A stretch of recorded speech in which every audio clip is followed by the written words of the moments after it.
Muy buenas noches, muy buenas noches. Nuevamente, mil gracias por su compañía. Valoramos mucho su compañía. Estamos aquí siempre, lo cuento cada vez que salgo en este programa. Eh, Cuento que cuando nos recluyeron por el coronavirus, cosa que es acertada por lo demás para prevenir el contagio, pues quedamos un poco como, bueno, ¿y ahora qué vamos a hacer? Y nos reunimos en mi oficina y tomamos una decisión. Sea como sea, vamos a seguir trabajando. Vamos a seguir trabajando. En mi oficina yo mismo trabajo duro. Toda mi vida he trabajado duro y en el Congreso he trabajado súper duro. Y entonces dijimos, pues busquemos las maneras de hacerlo. Y concluimos que esto que llamamos en casa, este programa, que lo hacemos por lo menos 2 veces a la semana, es una manera eficaz de seguir actuando en medio pues, de las realidades que tenemos. Y ya llevamos semanas en esto. Entonces, nuevamente, mil gracias por estar aquí con nosotros. Hoy vamos a tratar un tema que es algo espinoso porque las cosas del Congreso se entienden bien mal en Colombia, eso hay que decirlo con franqueza. Hay una gran ignorancia sobre el tema y se abusa de esa falta de información para regar especies que no corresponden con la realidad. Pero este es un debate de mucha importancia, este que estamos haciendo, en relación si el Congreso se reúne o nos reunimos de cuerpo presente o se hace de manera virtual. Créanme que esta es una cosa bastante más importante de lo que parece y como vamos a ver es muy distinta una cosa y otra cosa y eso lo acaba de confirmar y eso es algo nuevo en esta discusión, una sentencia de la Corte Constitucional de esta semana que voy a hablar de ella. Este es un debate por la democracia, contra el autoritarismo, por la democracia y en contra del autoritarismo. Hagamos entonces un poco de pedagogía, qué es lo que es un congreso y qué representa y de dónde viene. Y cómo a pesar de que en los congresos sucedan muchas cosas que no deberían suceder, eso no autoriza la idea, porque es una idea de corte autoritario, de tipo dictatorial, fascistoide, proponer que, por ejemplo, se cierre el Congreso, que es una cosa que uno de vez en cuando oye. Entonces, expliquémoslo de esta manera. ¿Por qué es importante el Congreso? Entonces, empecemos por decir esto. El Congreso es importante porque sin Congreso no hay democracia. Es la primera cosa que quiero señalar, el tipo de democracia que está señalado en la Constitución Nacional. Es verdad, y por eso hay una animadversión grande al Congreso, y yo lo entiendo, porque el Congreso de Colombia aprueba leyes muy malas. Entonces, claro, es natural que la gente tenga una irritación en contra del Congreso, porque suceden muchas cosas de politiquería, incluso de corrupción entre los congresistas, y es natural que también la gente rechace eso. Pero ahí hay que hacer dos aclaraciones importantes. Los que aprueban las leyes son las mayorías del Congreso, las malas leyes son las mayorías del Congreso, no cada uno de los congresistas. Entonces, aquí se vuelve importante discernir cómo vota cada quien y cada partido de los que están representados en el Congreso.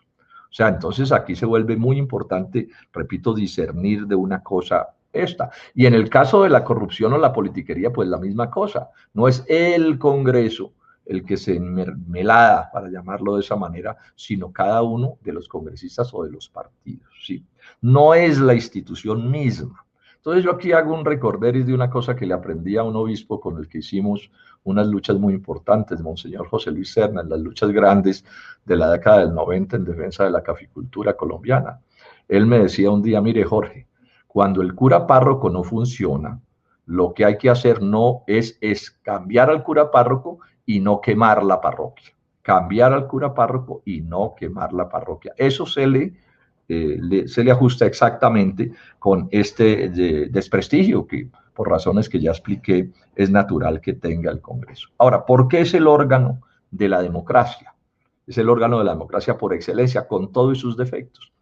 Porque mientras el presidente de la República, el Poder Ejecutivo, representa a la mayor de las minorías políticas que hay en un país, eso es lo que representa. Si ustedes miran el centro democrático, hoy en Colombia es una minoría importante o la minoría que ganó, pero no es el país entero. Por el contrario, en el Congreso está representada casi toda la nación, porque estamos los distintos sectores políticos y sociales representados allí. Luego es mucho más democrático por definición el Congreso que el Poder Ejecutivo. Tanto que, por ejemplo, somos cerca de 50 los congresistas o más que estamos declarados en oposición al gobierno del presidente Duque. Y otros muchos que a la hora de votar ciertas cosas no se las votan, o sea, que no están sometidos al poder ejecutivo, ¿sí? Y recordemos esto que es muy importante. La democracia que está diseñada en la Constitución Nacional y que está presente en general en todas las constituciones, establece que hay unas separaciones de poderes. Una cosa es el poder ejecutivo, otra es el poder legislativo, que es el Congreso, y otra cosa es el poder judicial. Y de ese equilibrio de fuerzas y de balances y de controversias y contradicciones es que tenemos el sistema que tenemos, que se señala como un sistema democrático. Entonces, esto es bien importante tenerlo en cuenta. Bien importante tenerlo en cuenta. Yo recuerdo que hace unos años algún congresista propuso, o dos congresistas propusieron que el Congreso era muy malo y que se cerrara. Entonces alguien me preguntó, ¿y usted qué opina? Entonces yo dije, pues es muy sencillo, esos eran los días del primer gobierno del presidente Uribe, o tal vez del segundo. Entonces yo dije, pues es muy simple, si se cierra el Congreso, quedamos en la dictadura del presidente Uribe, quedamos en la dictadura del presidente Uribe, así de simple. Y si este Congreso se cerrara, quedaríamos en la dictadura del presidente Duque o del que fuera que estuviera en ese momento el Ejecutivo, para acabar de insistir en esta idea. Cerrar o someter al Congreso es una forma dictatorial de ejercer el poder. Pero además recordemos otra cosa que es bonita. En la historia de la humanidad, en el poder del Estado, siempre ha habido alguien centralizando, digamos que es como, llamémoslo el Ejecutivo, cuando no es el nombre. Piensen ustedes en reyes, emperadores, dictadores, zares, bueno, lo que ustedes quieran, los nombres no importan. O sea, gente que mandaba y concentraba en ellos todo el poder, el absolutismo. Hoy diríamos que eran el poder ejecutivo, el legislativo y el judicial, porque ellos mandaban sobre el ejército, ¿sí?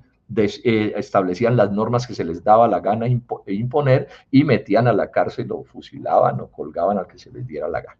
Eso ya no funciona así, pero esto ha sido una lucha de siglos, desde 1400 y tantos está un debate, desde 1200 y tantos, en Inglaterra empieza un debate sobre esto, y los congresos que hoy conocemos son relativamente recientes. Por ejemplo, el de Francia es posterior a la Revolución Francesa. Aquí en Colombia, en lo que hoy es Colombia, no tuvimos congresos hasta después de la independencia de España. O sea que estamos hablando de unos instrumentos de la lucha contra el despotismo.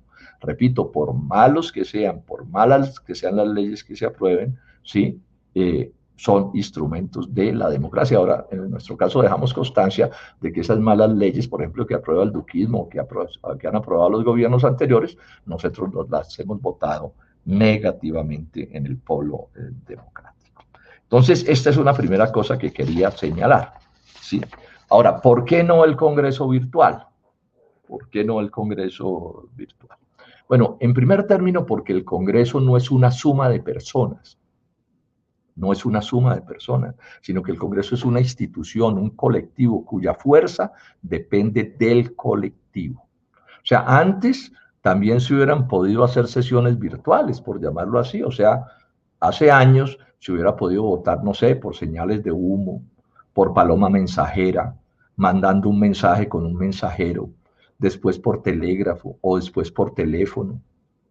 Y eso hubiera podido suceder. Y nunca sucedió. ¿Por qué? Porque la presencialidad es una cosa que puede ser largo explicar, pero la presencialidad es del alma del Congreso. Somos un poder distinto al Ejecutivo y lo ejercemos en la medida en que seamos un poder que se reúna, que se congregue. Esto es una cosa que es fácil entenderla y está presente en el constitucionalismo de todos los países. Esto no es una montonera, una suma de gente desperdigada por todo el país. Pero además por otra razón, la ley quinta de 1992, que es el reglamento del Congreso, no establece en ninguna parte la posibilidad de hacer Congreso decidiendo por Internet, ni está en la Constitución Nacional tampoco. No es cierto. Sobre esto hay un concepto de una oficina en el Congreso que opina sobre estos asuntos. Pero además hay un documento del 26 de marzo que yo creo que es histórico. El presidente del Senado y su secretario, que es como a su asesor jurídico, el notario, expidieron en esa fecha una declaración en la que con todas las letras dicen que no hay artículo en la Ley Quinta de 1992 que permita sesiones virtuales. Y en esa declaración le pidieron al presidente de la República, al doctor Duque, que sacara algún decreto que autorizara las sesiones virtuales. Esta es prueba reina de que no hay legalidad al respecto. Bueno, el presidente Duque sacó en un decreto, metió un artículo sobre eso. Pues bien, hace 2 semanas la Corte Constitucional le rechazó ese artículo de ese decreto. Y se la rechazó con toda razón, con una razón de defensa de la democracia y de la separación de los poderes. La Corte Constitucional le dijo, pues con buenos modales, pero le dijo, no, no se meta en lo que no le cabe. Usted no es poder legislativo, usted es poder ejecutivo. Usted no puede decirle al Congreso qué puede hacer y qué no puede hacer. Ellos autodeterminan cómo actúan. Tienen un reglamento y unas normas generales y ellos las interpretan. Usted, zapatero a sus zapatos, nada con eso. Es duro el fallo en este sentido. Guarda los modales, pero ese es el fallo. Esa fue una decisión de corte autoritaria del presidente Duque. Era obvio que era autoritaria. Es más, se cae en la Corte Constitucional porque nosotros, los de la oposición, la demandamos ante la Corte Constitucional porque era obvio que era una injerencia indebida de tipo autoritario en los asuntos internos del Congreso de la República. Eso es, digamos, la realidad. Y la otra razón por la que no es bueno el Congreso presencial, el Congreso virtual, es, bueno, primero porque no es un cuerpo, ya lo expliqué, es de la esencia, a mi juicio, de la democracia, ese reunirse, pero además por un problema de que es menos democrático. Ahora que me detenga en lo que dijo la Corte Constitucional en este fallo, me voy a referir a cómo la Corte Constitucional lo que dice es que ese es un mecanismo que no es un mecanismo deseable, es lo que termina diciendo. Y es menos democrático, ustedes es probable que no lo noten mucho porque ven las sesiones del Congreso por televisión y no conocen los intríngulis, los detalles, cómo se mueven las cosas allí, porque cuando es en el tiempo normal de la presencialidad, eso tampoco se nota cuando uno ve la sesión por televisión o por algún medio magnético, pero los que estamos allá adentro sí sabemos de las inmensas diferencias que hay entre estar en el recinto, podérsele acercar al presidente caminando y acercársele, poderle decir alguna cosa en voz alta, señor presidente, tal cosa, estoy pidiendo la palabra, ¿sí? ¿Sí? Reunirse un grupo de congresistas a hacerle una exigencia al presidente de la corporación y a la mesa directiva, a estar uno comunicado por un aparato en que pedir la palabra es dificilísimo, a usted le cortan la palabra en cualquier momento y usted no tiene derecho a protestar ni a reclamar. O sea, donde el presidente tiene un poder desproporcionado, nímodo, que niega la democracia de un cuerpo que es por definición un cuerpo plural. O sea, el presidente del Senado no es, o el de la Cámara no es como el presidente de la República en relación con la corporación, no. Este es un mecanismo deliberativo de debates y donde en algunos momentos incluso toca subir el tono de la voz para reclamar democracia y donde usted puede ejercer una serie de derechos que no se pueden ejercer por televisión. El que diga eso está diciendo mentiras. El que diga que es lo mismo la sesión virtual que la presencial está faltando a la verdad. Y esa ha sido la discusión que hemos mantenido, es la discusión que hemos mantenido todo el tiempo. Bueno, veamos qué dijo la Corte Constitucional en su famoso fallo, que le hundió la autorización ilegal de Duque al Congreso para que sesionara virtualmente. ¿Qué dijo textualmente? Vamos a verlo.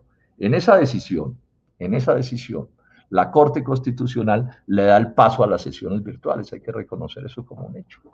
Aun cuando ese no era la esencia de ese fallo, porque ya expliqué que estaba tratando otra cosa, da una opinión de paso además, no sustenta, porque, digamos, no entra en detalles, cita un artículo del reglamento del Congreso, pero no hace como se suele hacer en los fallos, que es sustentar, analizar por qué eso sí. Entonces, digamos que le dio el pase, ese es un hecho, pero le dio el pase, pónganle cuidado a las frases con las que acompaña el paso que le dio a las sesiones virtuales y que a ustedes les queda claro que la Corte autoriza eso como un mecanismo indeseable. ¿Qué toca? por la pandemia hacerlo. Entonces yo una de las cosas que voy a demostrar aquí es que es falso que el Congreso no pueda reunirse porque estamos en pandemia. Eso es otra falacia que nos han echado.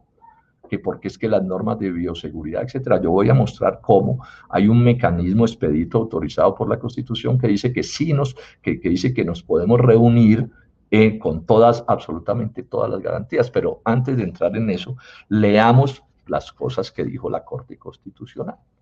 Entonces, mire, estoy citando entre comillas el fallo. Me alargo un poco en esto, pero es que es importante. La forma más expedita de garantizar el verdadero debate democrático en cuanto ofrece mayores facilidades para la deliberación, la participación de la comunidad en las respectivas sesiones. Esto es importante. Es que en el Congreso Real la gente puede ir a las sesiones, en las comisiones y en las plenarias, y para el ejercicio del control político directo. Hablando de las sesiones presenciales. Agrega, en este sentido, impedir la presencialidad en las sesiones de los órganos colegiados del Estado en tiempo de pandemia no es posible. O sea, dice con todas las letras que no se pueden prohibir las sesiones presenciales en tiempo de pandemia. No se pueden prohibir por lo que he explicado antes. Agrega, incluso el grado de presencialidad, este es un punto importantísimo, se hace más exigible dependiendo del peso de las decisiones por adoptar. Y eso es verdad. En el Congreso hay distintos tipos de decisiones, entonces ellos dicen que la presencialidad es más exigible dependiendo del peso de las decisiones por adoptar. Y pone verbigracia, actos legislativos, por ejemplo, reformas a la Constitución. Nosotros hemos reclamado desde el principio que cómo se les puede ocurrir cambiar la Constitución por un congreso por un congreso virtual. Eso es una desproporción.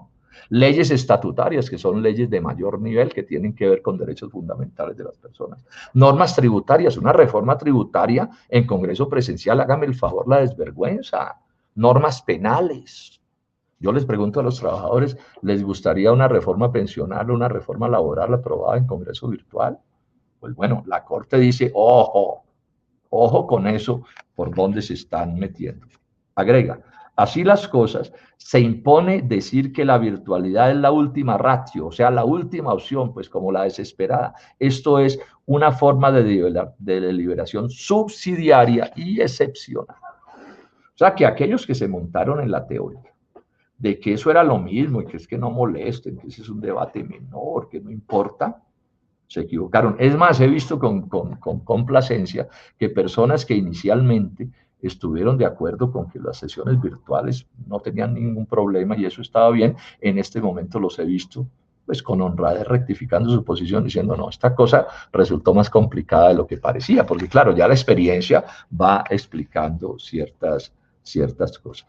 Dice también la Corte Constitucional, durante la emergencia sanitaria, las sesiones no presenciales no pueden convertirse de facto en una regla general, sino que debe propiciarse que, en la medida de lo razonable y gradualmente, pero a la mayor brevedad posible, se retorne a la presencialidad total. O sea, vuelve y deja claro que eso no es como deben ser las cosas, sino que hay una situación excepcional. Pero además una situación excepcional que está montada sobre una mentira, y es que no se puede hacer presencial sin eliminar los riesgos, y eso es lo que yo voy a explicar al final. Sí se puede hacer presencial sin correr los riesgos. Espero que los magistrados de la Corte Constitucional, alguno, esté siguiendo lo que estoy explicando. Dice también la Corte, el Congreso de la República y las demás corporaciones públicas de elección popular directa deben darle prioridad a las sesiones presenciales sobre las virtuales. Y vuelven y dicen, en la medida de la bioseguridad y esta cosa. Para ello, pónganle cuidado a este punto, para la presencialidad deben agotar todos los medios a su alcance. Yo voy a demostrar hoy aquí que no se han agotado todos los medios a su alcance. Senador Char, presidente del Senado, y señor presidente de la Cámara, no los han agotado, no han hecho ni el menor esfuerzo para que se dé la presencialidad con todos los controles sanitarios que sean del caso. No, aquí se le montaron al cuentico de la virtualidad porque les pareció muy cómodo, nunca han intentado desarrollar la presencialidad, así sea en medio de la pandemia. Debe agotar todos los medios necesarios, señores presidentes de la Cámara y del Senado. Y agrega, la importante función de control político, que es una de las cosas principales, y en tiempo de emergencia económica, que el presidente ha sacado como 150 decretos con peso de ley, nos han reemplazado absolutamente en todo el trámite, ni se digan los debates de control político que nos los han burlado. Se han burlado del Congreso en los debates del control político a los decretos de la emergencia. Eso lo sabemos todos y lo saben todos los colombianos. Y van a hacer otra pantomima el martes, en el Senado por lo menos, que es donde estoy más informado. Dice, la importante función de control político del Congreso, especialmente el debate de moción de censura, en la medida de lo posible, sin las, ¿cierto?, debería ejercerse de manera presencial. O sea, valora el tema del COVID-19. Yo también lo valoro, no vayan a creer que no, estoy cuidándome y tomando todas las precauciones posibles. Bueno, planteado hasta aquí, la pregunta es esta. ¿Es imposible sesionar de cuerpo presente guardando todas las medidas? ¿Es posible o no es posible? Esta es la pregunta del millón, según lo que dice la Corte. ¿Es imposible o no es posible? Y entonces recordemos cómo es el asunto. Lo que piden las normas sanitarias y las normas de control es el distanciamiento social. O sea, que no estemos pegados muy cerca los unos de los otros, que tengamos tapabocas, que nos lavemos las manos, bueno, las normas que todos conocemos. Y eso se puede hacer. ¿O es que no se está reuniendo el presidente Duque con su gabinete? No hemos visto las fotografías en la Casa de Nariño. Y no hacen sesiones los alcaldes y los gobernadores con sus gabinetes y con mucha gente. Eso está sucediendo en Colombia. Y toda la fuerza pública no está trabajando. Y todo el personal de la salud no está metido en medio del coronavirus, corriendo todos los riesgos del mundo. Y la gente que trabaja en los bancos. Y una buena parte del transporte público. O sea que hay millones de personas trabajando. Entonces se inventaron el cuento de que los padres de la patria no podemos sesionar de ninguna manera. Sí es posible que el Congreso se reúna. Sí es posible. Y repito, voy a hacer una propuesta específica. Ahora, si se desean, sí, porque si no quieren reunirlo, pues no lo reúnen. Eso es así de simple. Si se desea, pero si no quieren reunirlo, no se puede. El artículo 140 de la Constitución Nacional, ¿qué dice? Este es el artículo que lo autoriza. Dice, el Congreso tiene su sede en la capital de la República. Punto. Las cámaras podrán, por acuerdo entre ellas, trasladar su sede a otro lugar. O sea, la sede del Congreso es el Capitolio. Pero dice la Constitución, el artículo 140, que las cámaras podrán, con acuerdo entre ellas, trasladar su sede a otro lugar. Así de simple. Y entonces aquí aparece la pregunta. ¿Hay lugares en Bogotá? Pues podría ser en cualquier parte del país, pero ajustémonos a Bogotá. ¿Hay lugares sí o no en Bogotá? ¿Hay recintos sí o no en Bogotá donde podamos sesionar con todas las garantías? Por supuesto que sí. O sea, hace muchos años esos recintos eran los recintos más grandes que había en Bogotá, pero hay hoy una cantidad inmensa de recintos en Bogotá, enormes, que permiten mantener el distanciamiento social, que es el punto clave. O sea, que permiten que nos sentemos los congresistas a unas distancias lo suficientemente amplias que no haya ningún riesgo, reduciendo el número de personal de quienes tienen que ir a trabajar. O sea, es un problema de sentarse, esto es un problema de carpintería. Les digo al presidente del Senado y al presidente de la Cámara, si a ustedes se les da la gana, pueden citar sesiones presenciales. Miren, yo les doy datos de sitios donde podríamos sesionar. Centros de convenciones. Hay muchos en Bogotá. Universidades. En Bogotá hay muchas universidades con recintos magníficos y que están prácticamente inutilizadas en este momento. Clubes sociales, con áreas muy grandes donde podríamos sesionar con todas las garantías. Hoteles. Recintos de cajas de compensación familiar. Todos esos son sitios donde podríamos sesionar. Las comisiones ni se diga. Hay espacios de sobra donde una comisión de 15 congresistas puede sesionar con todas las distancias que haya que tomar. El Senado, ni se diga, es que el Senado no somos sino 107. La Cámara es un poquito más difícil, pero son 170. O sea, se puede sobrar. Mire, les voy a dar el dato de un centro de convenciones. No voy a dar el nombre porque pues tampoco estoy aquí en plan de publicidad, pero ustedes lo buscan y lo encuentran en internet. Ellos ofrecen, tienen 2 recintos para 1000 personas. O sea, 1000 personas ya es un área bien grande. Tienen otros 2 recintos, uno de 1500 y otro de 1600, para 1500 y 1600 personas. Tienen otros dos, uno para 2200 personas, recintos en el mismo edificio, y para 2700. Y tienen 2 recintos, uno de 3200 personas y otro de 4400. ¿Será que donde caben cómodamente sentadas 3200 personas no pueden sentarse 107 senadores? ¿O no podemos sentarnos con todas las distancias? ¿Y será que 170 representantes a la Cámara no se pueden distribuir con todas las distancias de protección en 4.000 metros, en un recinto para 4.000 personas? Por supuesto que sí. Y este es un solo caso, hay muchos más casos de origen público, privado, etcétera, donde esto podría hacerse. Dicen también que es que los congresistas no pueden venir a Bogotá, pero ¿por qué no van a poder venir? Pues claro que podemos venir a Bogotá. Los que estén más cercanos pueden venir por tierra sin ningún problema. Aquí no hay congresista que en una campaña electoral no ande por tierra a 100.000 kilómetros. Y ahora no pueden, pues, para venir a sesionar. Y los que están más lejos pueden venir en aviones. Por supuesto que eso se puede resolver. Puede haber avión de la Fiscalía para ir a pasar un fin de semana a San Andrés y entonces no puede haber cómo conseguir unos aviones que traigan a unos congresistas a Bogotá. Claro que se puede, si se quiere, claro. ¿Sí? Si uno no quiere ir a un sitio, pues siempre encontrará un pretexto para no hacerlo. Siempre encontrará para no hacerlo. Por último, yo digo esto. Este es nuestro deber de congresistas. Se los digo a todos los colegas, sean del sector que sean. Lo que está ocurriendo es darle un pésimo ejemplo a este país. No me alegra decirlo, pero me toca decirlo. Entonces, ¿cómo es la cosa? Somos los llamados padres de la patria para la camionetota, los escoltas, el sueldazo, todas las canonjías que vienen pegadas de esto y los honores y las cosas. Pero no somos congresistas para correr un riesgo ínfimo, porque es ínfimo, y sesionar como debe ser en defensa de la democracia nacional. Terrible el mensaje que se le está mandando a Colombia.